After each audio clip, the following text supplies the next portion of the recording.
All right, hello. Welcome once again to Otis Frampton Live. That's me. I'm Otis Frampton. And I am alive.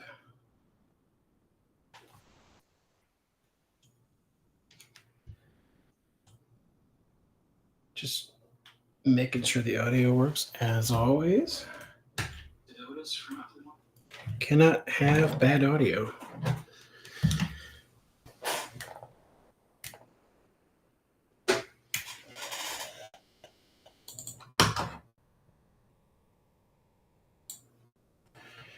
Okay, so tonight, for the next hour or so, I'm going to be working on this piece, which you might have seen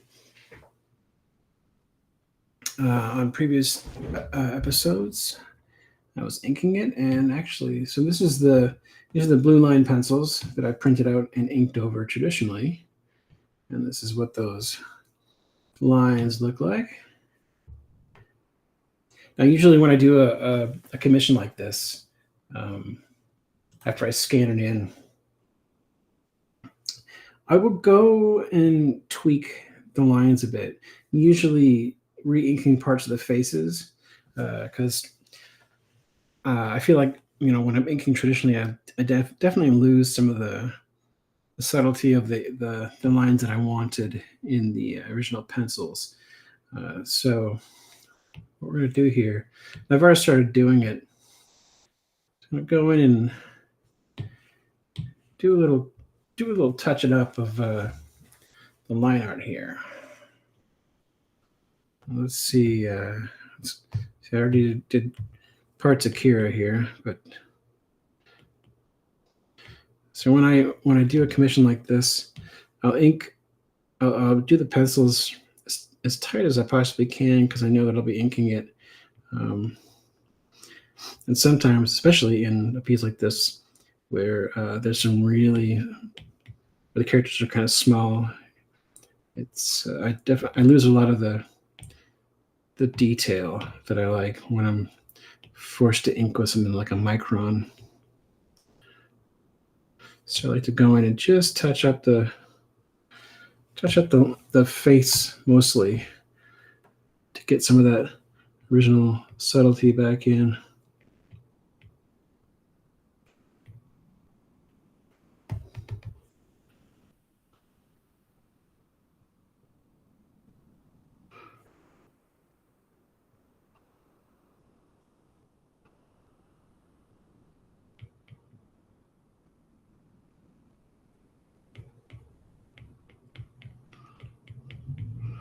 And sometimes I wonder if even the commission client, knows.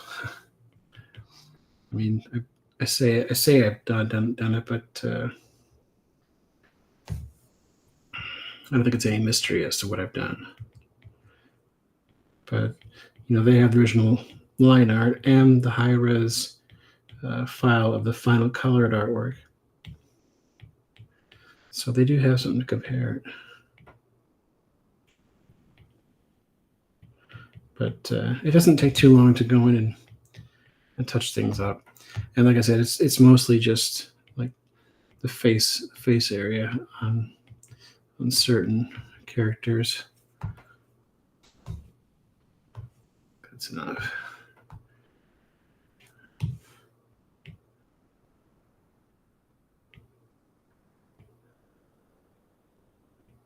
Just looking at, yeah, it's tough sometimes, especially because when I'm inking traditionally, I'm not able, obviously, to zoom in, but also my eyesight isn't what it used to be. I've said before, I had a brain tumor that was sitting on my optic nerve, and so just one more reason why I prefer working digitally, because I'm able to zoom in. It's just really tough sometimes, even with reading glasses of varying strength, to get the line art to look the way I want it to when I'm inking traditionally these days. It always was, but it's even worse now. So I do this.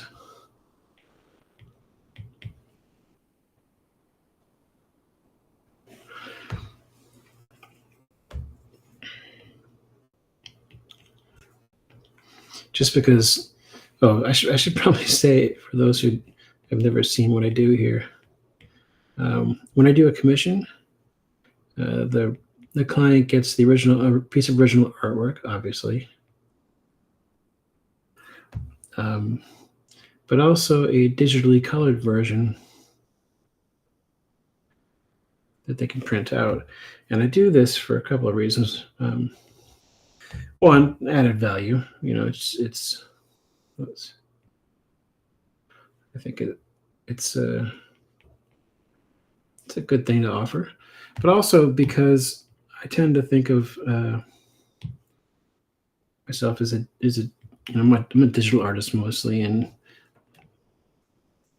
I wonder if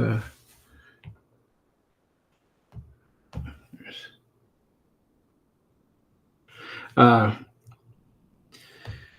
like being able to give the client a digitally colored version so that they have sort of what I consider a finished product, because my traditional artwork isn't really what I would consider my finished work.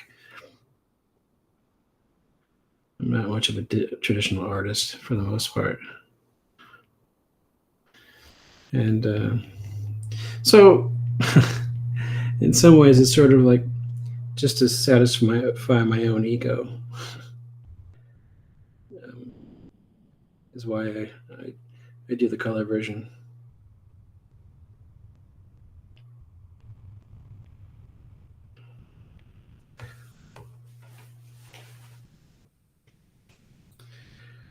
Some people might wonder why do twice the amount of work, essentially. But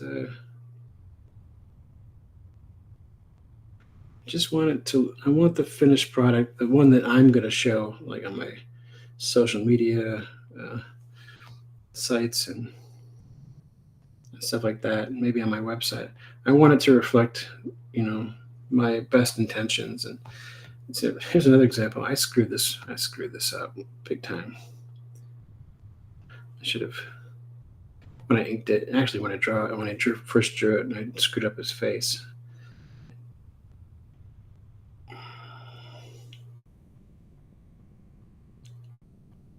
So it's a nice opportunity to fix that.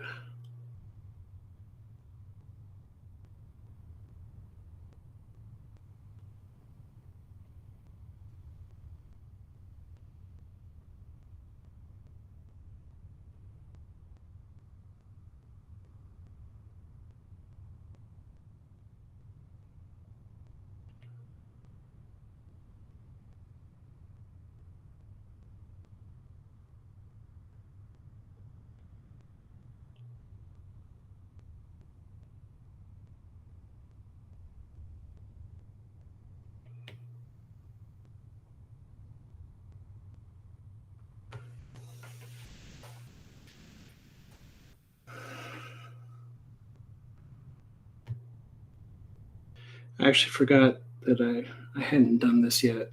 My original plan for this live stream was to start the colors on it, but I want to make sure I get this right, especially because I think this piece, for the most part, turned out okay. So I want to get it right.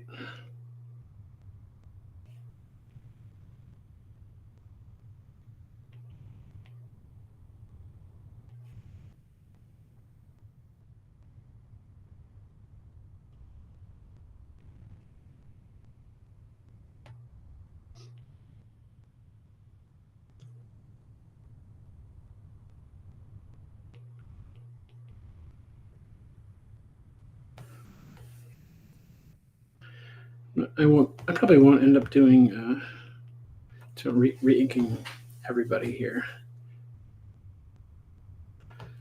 but definitely, like, let me see. Let me take a look at the lines here. Yeah, probably gonna re-ink him, Lando's face, maybe a little bit of, maybe not. I don't know. We'll see. I'm just gonna switch over to Han here.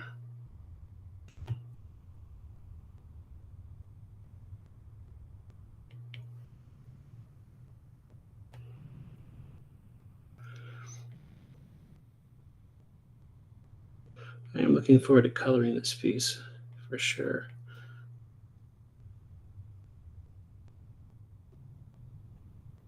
I actually really like Solo. It's I talked about this when I did the original piece, but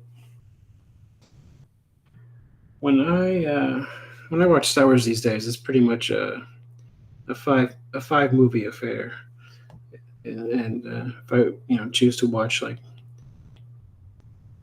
in order or something, you know like that, I watch it like it's Han's story. I call it Star Wars a Solo story. So I watched Solo, then the original trilogy, whoops, then The Force Awakens, and I treat it like it's really the story of this orphan boy who helped change the galaxy twice.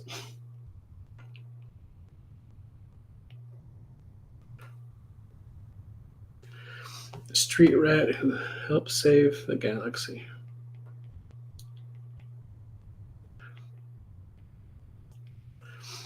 I think Solo is really underrated. I think it's a really terrific movie.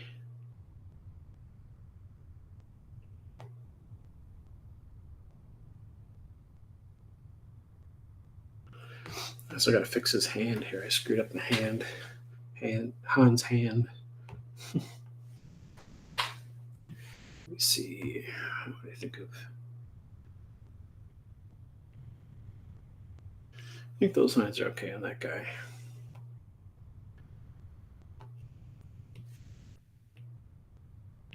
That's okay. That's okay. Let's redo it. I think I'm just gonna redo Lando, and then this guy, and I'll keep the rest of the lines. Otherwise, those are the spots I wanted to clean up. I didn't quite get Lando inked the way that I really thought he should look.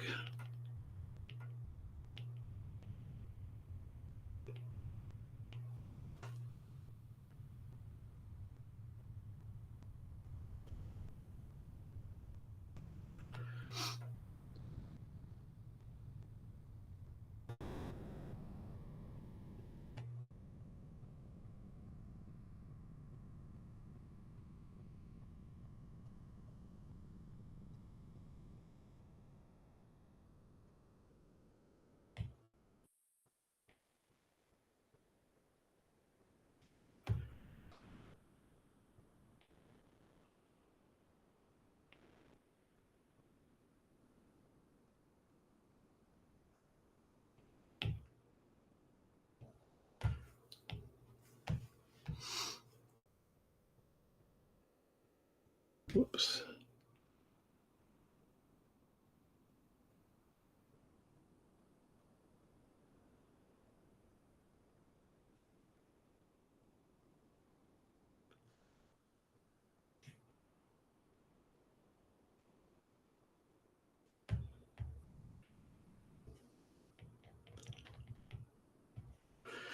Yeah, there are definitely subtleties that I wasn't able to do.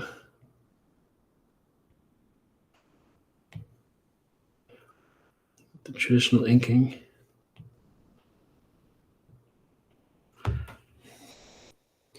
If you're in the chat room today, please feel free to say hello and make yourself known. I monitor the chat while I work. You won't be disturbing me.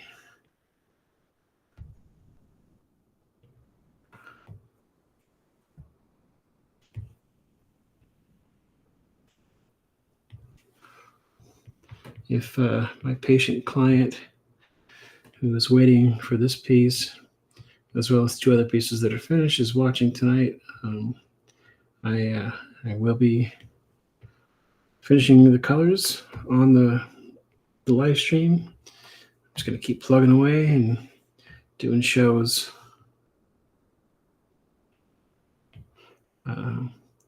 Usually weekdays at 1 p.m.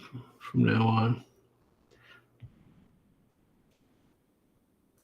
That's what works best for my schedule to just jump on.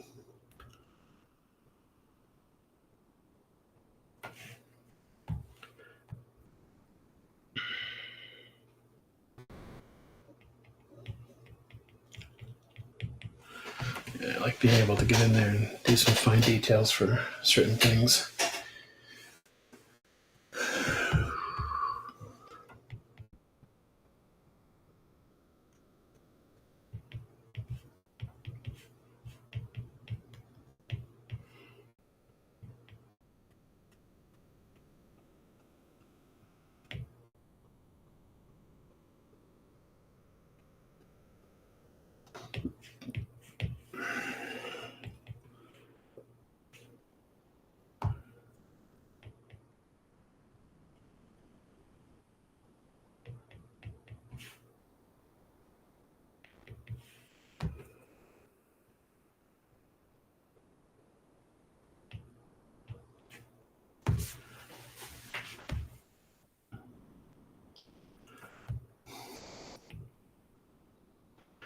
The next step after this is to go in and carefully erase the traditionally inked lines so that all that remains is what I've just done.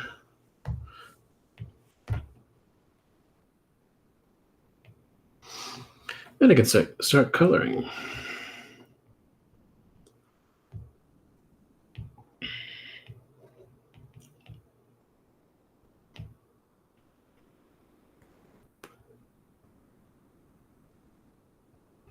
Oops.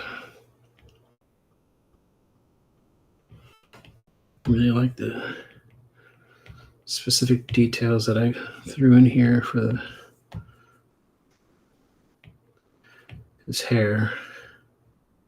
I don't think I captured that, the energy of it and the inks.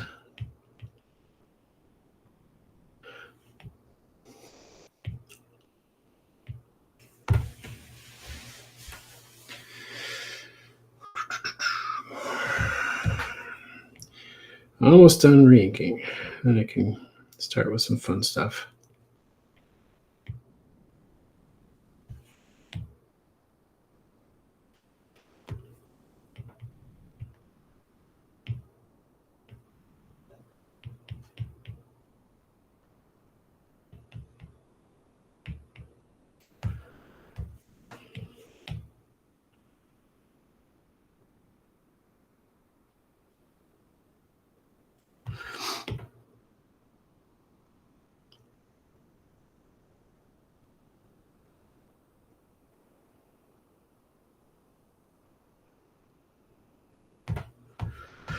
All right. Oh, I was going to do this guy too. Almost done. Promise. Yeah, I couldn't quite get the details that I wanted for this guy.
It's already looking better.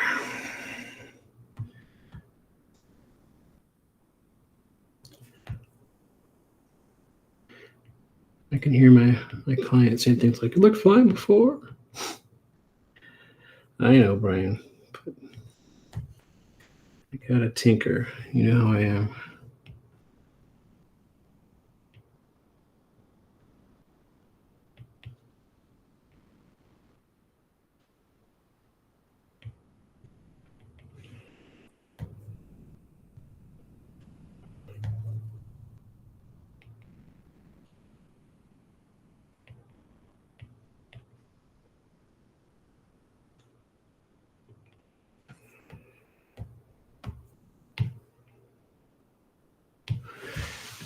I won't be tinkering for too much longer. It'll all be over soon.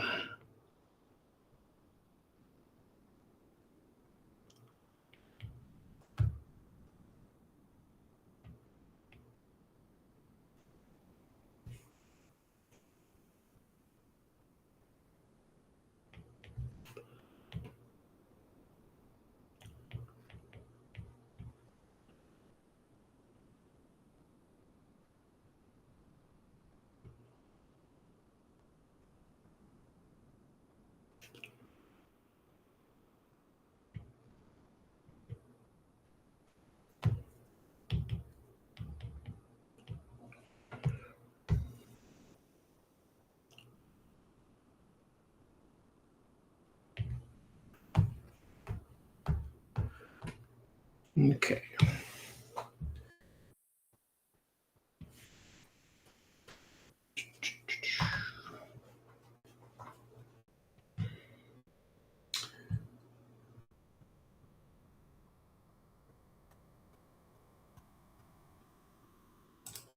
Whoa. Sorry, hold on 1 second. I gotta check something.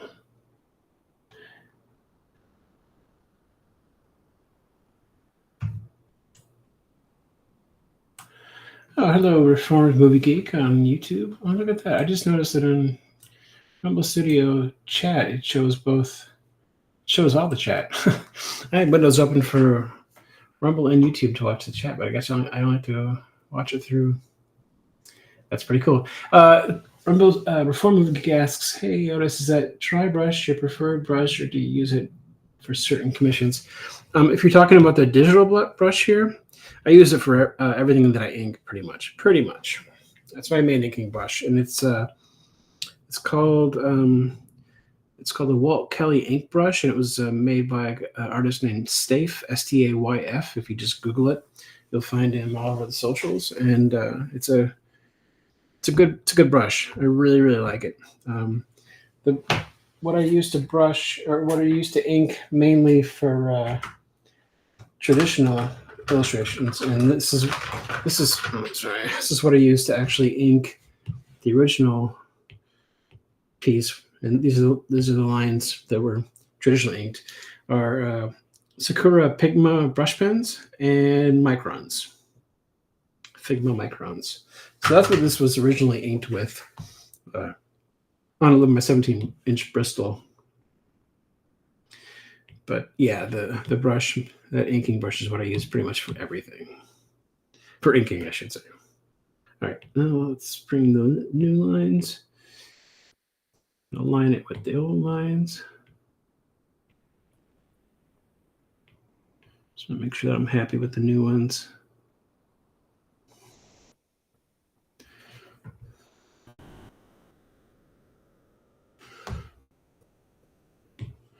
Just gotta push this a little bit this way.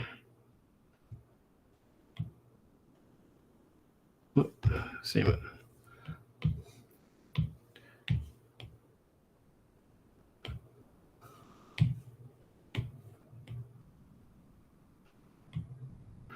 I like to use the liquefied tool to push my lines around when I need to.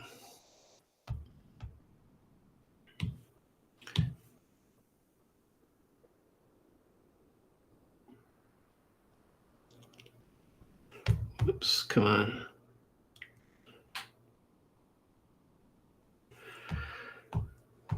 Let's Still works. Still works. Still works. Okay, good. Now I can erase the. You know, I should probably make a copy of that just in case. Make a copy of that original scan.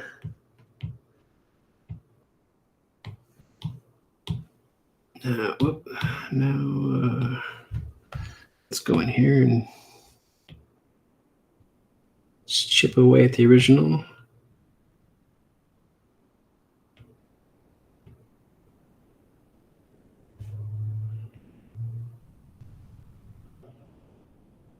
Oops.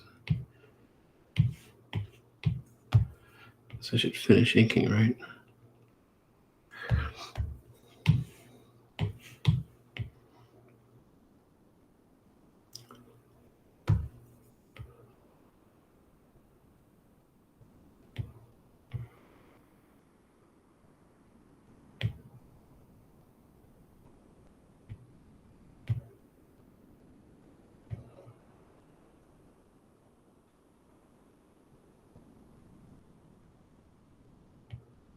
Just realized I forgot something there too. Let's finish this up. There we go. Oh, I forgot that too.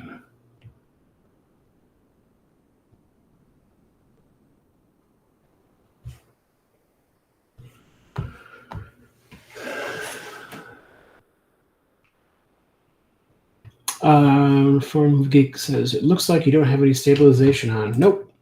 Stabilization off for everything. I do not do that. I don't use that. Oh, you know what? That's interesting. I just noticed some detailing that I did on the original liner that I kind of like. So let's add that in. No, I didn't use stabilization, and I'd recommend that you don't either. It's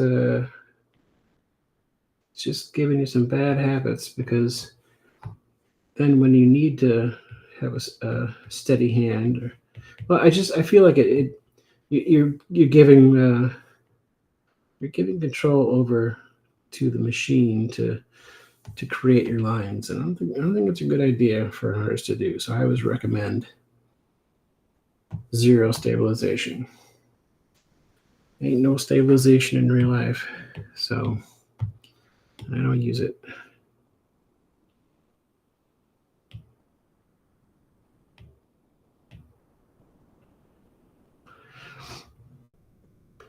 Whenever I stumble upon an artist on Instagram or whatever, and I see one of the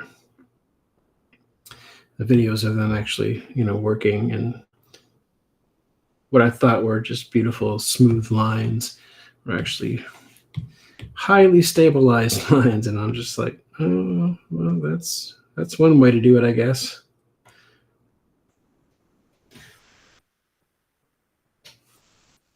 It's just not my thing. But, you got to do what you got to do. I just think it's a bad idea, because you're not allowing your own mind and hand to create the muscle memory to reproduce it whenever you need to.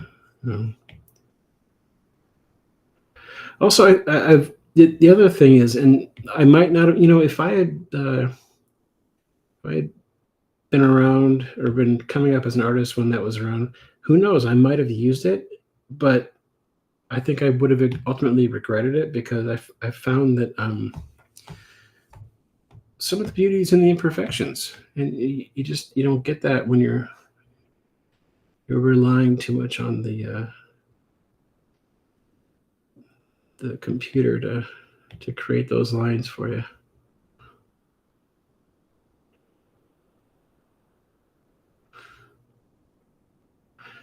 And some of the artists that I've really grown to admire are really great traditional inkers,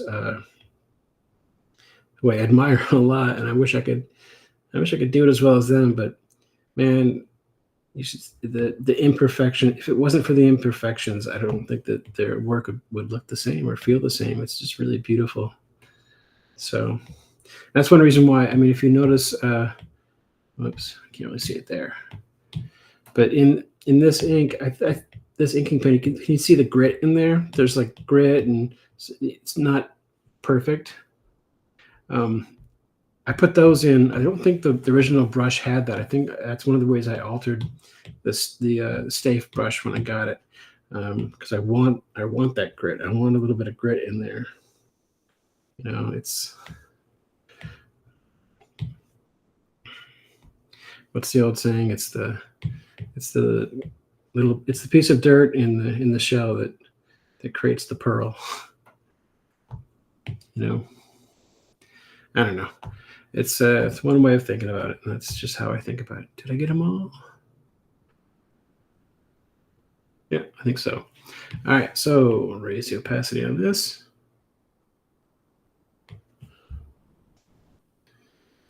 There we go. I might go in and touch up the line with her eyes don't look right to me.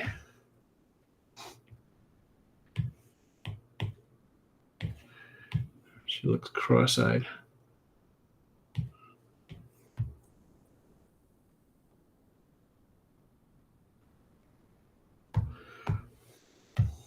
It doesn't look right either.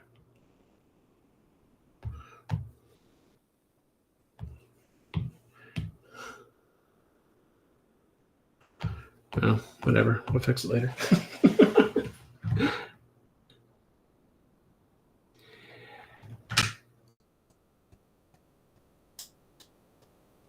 I appreciate it, Reformed Movie Geek. You know, I'm not trying to talk you out of doing something. I'm just telling you my philosophy behind it. I always say, you know, do what works for you. I just know that if you got the stabilization, why is it doing this? That's weird. Then you have to like reproduce it. You might not be able to do it because you're reliant on the computer to do it for you. I gotta thicken these lines up here.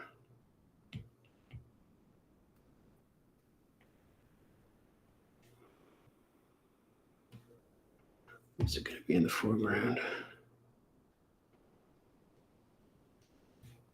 Anyway, yeah, I mean, I have a very clean line style, and I wish I could be a little bit more loose like some of my favorite artists. So one way I do that is with no stabilization and a little bit of grit. Just a little.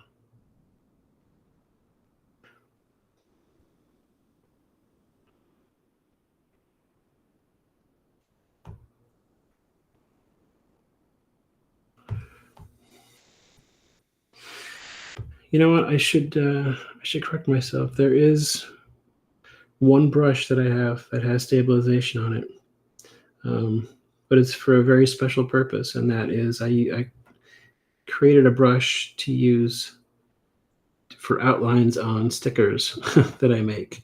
I haven't made many, but you know what I mean? To make those sort of smooth. I wonder if I have it here. Do I have it? Sticker. Yeah, I call it sticker border.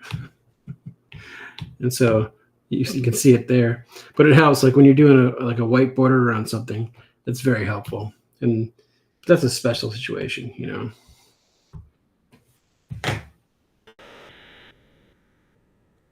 Okay, let's see.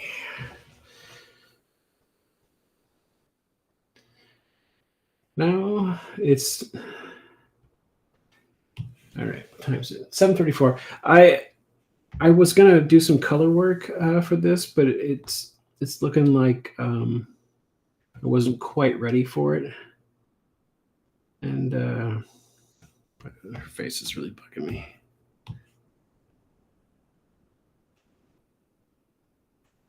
I'll fix it later, but she looks psychotic. What I might do is here. I'll take you sort of through. I'll show you the original. These were the original. This is the original layout for the piece. You can see how really ugly things start out, and how things changed. I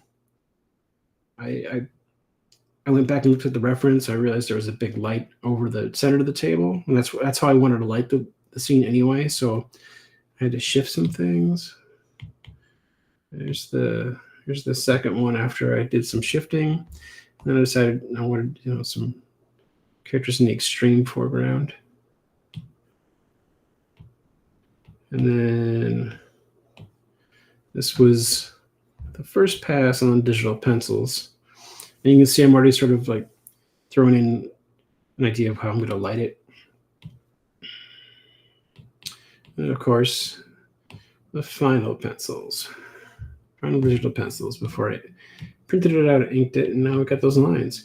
So I think what I'm going to do real quick right here is just do layout and idea of how I want to light it so that when I get the flats in there and come back and have something to color really, I'm all set up for that with just at least a rough idea of what I had in mind, which is these characters in the light. So the selection, let's invert that, throw that there.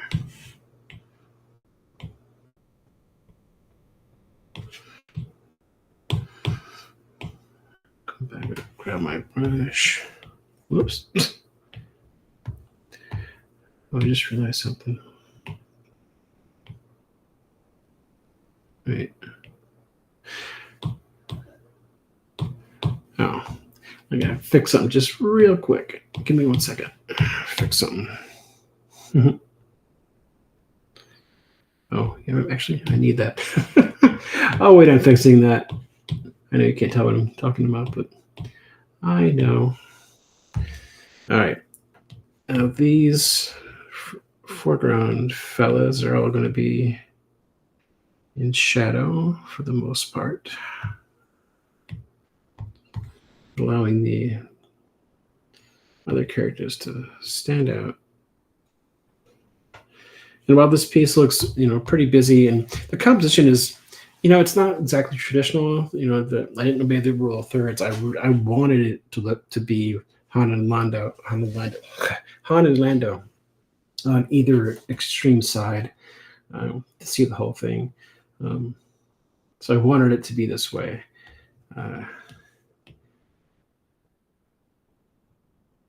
So I'm going to emphasize that the lighting. And I would normally do this kind of stuff once everything was flatted, but I want to get the general sense of how I'm going to light it already baked in. And then, like I said, I can come back and do some coloring on a different show.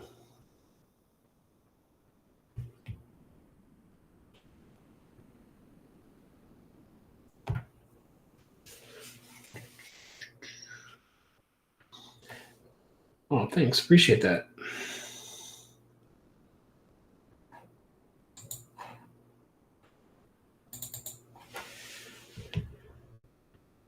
Yeah, this, we got time. I can take you on just a little tangent here. So this is the third of 3 pieces that this client ordered from me, and basically gave me carte blanche to do any 3 Star Wars scenes I wanted to. This is the first one I did. The Mandalorian facing off against those Jawas in, what was it, episode 2? I would really love that scene, so I wanted to depict that. Then I went insane, and decided to do this piece with like 30 characters. I see a question before movie. I'll answer it in 1 second. I tried to pack as many characters as I could into this piece, which was really crazy. And then I said, hey, I wonder if I could top that. And so I did this one. That's what you get when you order a piece from me and say, do whatever you want to do. You're probably going to get some extra characters because I usually charge, by the size of the piece and the number of characters. But if you say, do whatever you want, you might get a lot of characters.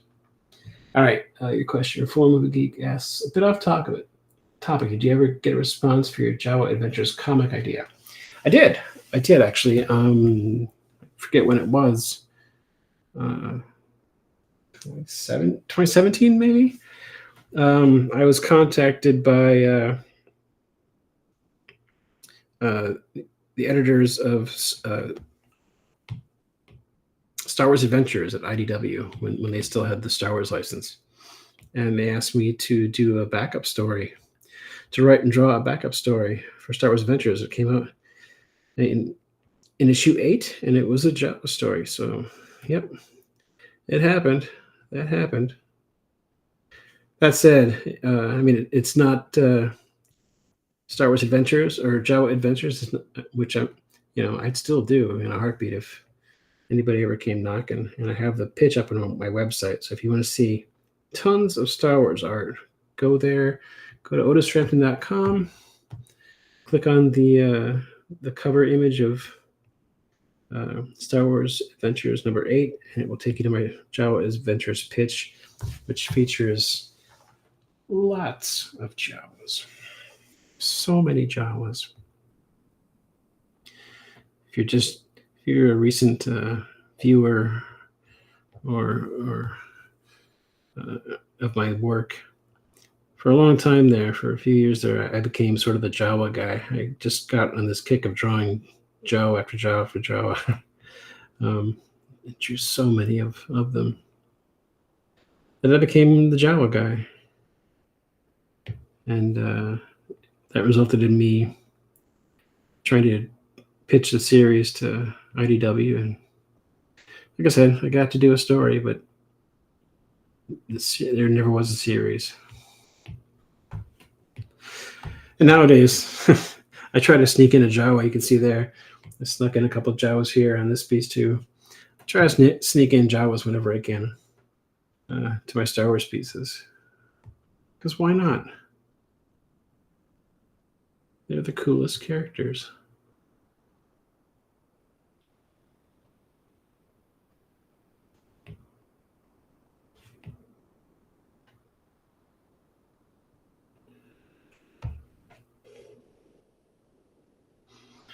One thing I still need to do is cut this line art up into layers so that I can work with characters on different planes. There's really 3 different planes to this piece.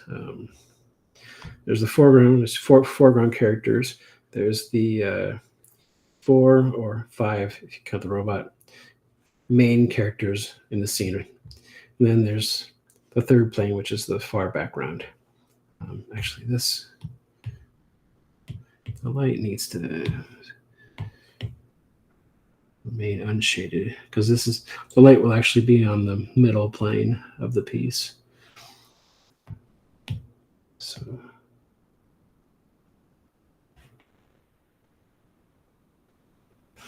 And that's a good tip for anybody. I always think foreground, midground, and background in your work to give it some depth.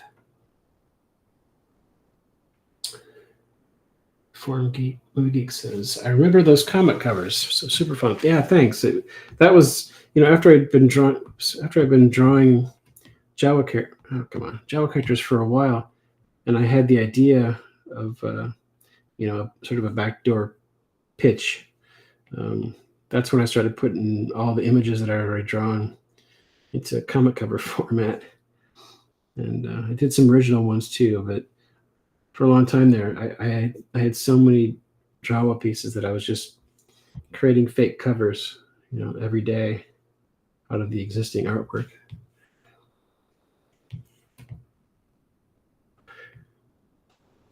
I don't. Some people might wonder if I see it as a waste of time. I really don't. I'm not like a lot of comic creators in that I didn't like, or I should say, not a lot of comic creators who do creator-owned work who didn't start out. I didn't start out in the mainstream. Most comic creators start out at Marvel, DC, then they go to Image and make their bones on their own thing. I didn't do that. I did it backwards. I was a nobody who went to Image and got a pitch approved. So what was I saying? Oh yeah. So doing all that Jawa drawing and other Star Wars characters at the same time. Was a great learning, great lesson for me, especially doing the covers. Designing so many comic covers was a really great experience, and I learned a lot doing that. I learned a lot about putting together comic covers, accounting for the vertical format, the leaving space for the title, all that stuff. It was a great lesson. I actually would recommend that to other artists, to do fake. If you want to get into comics, or make your own comics, and you want a good way to get noticed, for your work, and also learn something at the same time, is, do fake comic covers. It'll teach you a lot at the same time. You'll learn a lot.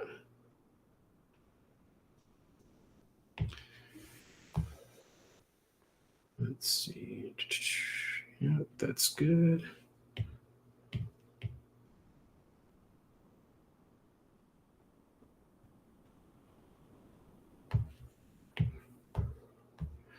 And see, you can already see the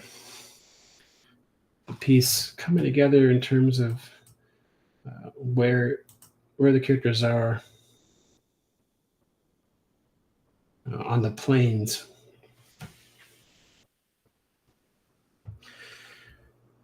I did want to fix a couple of things, and I'll do that. So I'll do that. It's 7:47, so just fix a couple of things, and then we'll call it a night. Or at the very least, I can probably fix it. So I screwed up Han's hand here. Again, I'm calling it Han's hand. That's funny. I screwed up the hand. I drew it really terribly. Gave him an extra knuckle. So I really wanted to fix that.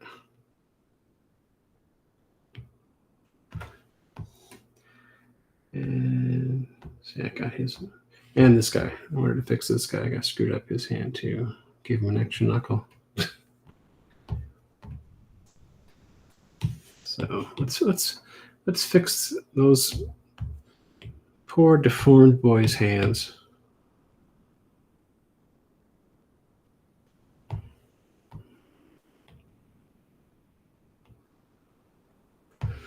And we'll drop the opacity on this. Create a new layer. Get our inking brush.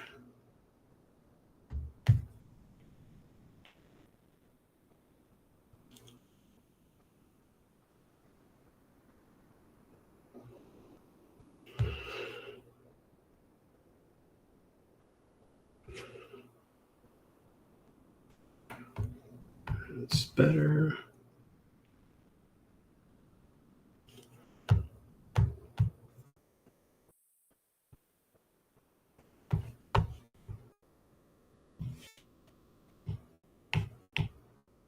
Whoops, what did I just do?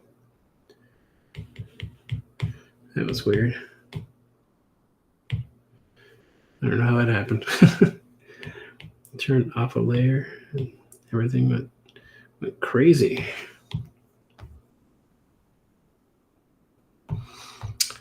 There we go. Fixed it. It's a little thing, but it would have bugged me. All right. Now we got a piece here that I'm ready to throw some color on. Just need to send it over to my wife, who is my able flatter, and she's gonna see this and go, maybe you should flat this. No, she won't. She likes to color things, but lots of characters to flat. And when that happens next, I'll be able to throw some color on it.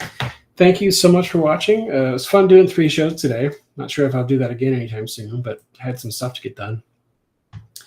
Let's see. Like and subscribe and all that good stuff, both on Rumble and YouTube. I'm monetized on Rumble. I'm not monetized on YouTube, so there's that.